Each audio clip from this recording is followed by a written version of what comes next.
So as I approach a building like this, I kind of get a general idea of what the building has to offer, what kind of construction it is.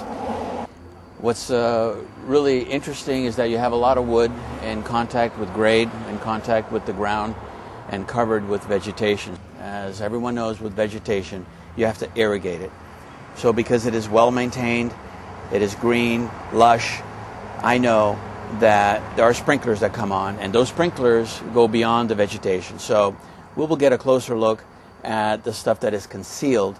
Perhaps there's more clues as I get closer, but because it is concealed, it's sort of out of sight, out of mind for everyone, the owner and the maintenance crew and so forth. So this is what I look at. Okay, before we get closer to the building, what we first look at is the utilities. This is the main operation of the building. We're talking about electrical, water, and gas. And as I look back and I see that there's a water shut off from the city leading into the building. So let's see what we discover when this water from the city meets the building. Okay, so I see that we have approximately a 2 to 3 inch main supplying the building, and we can see that it's in copper, and there's a shutoff for the whole thing, for the entire water from the city leading into the building. I also see that it goes into this building, and the other side goes to the other half of the building, which means there are two halves. The main that's been brought into the building gets split to feed one half and then the other half.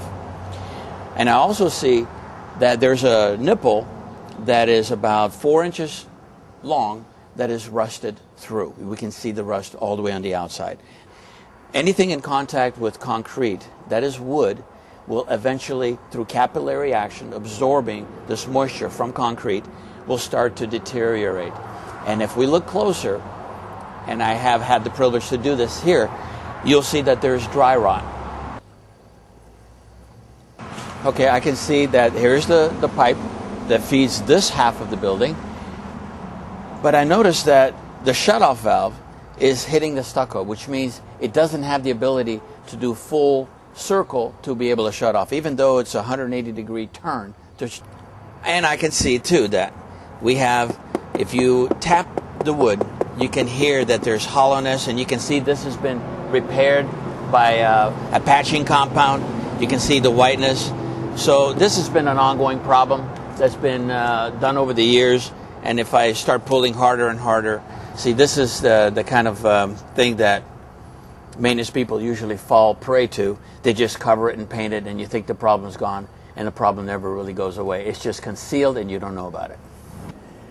Well, I do see a little bit of compromised bracket where those 3x3 steel columns meet the second floor deck.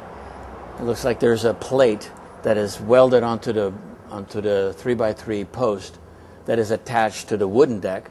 Somehow the water has gotten behind the stucco. So one of the things that we as inspectors look at is fire, life, and safety concerns. We want to make sure that the connections, those building components that are attached, that are concealed and covered, are not being compromised in any way. So in this situation, we see a deck that spans from balcony to balcony.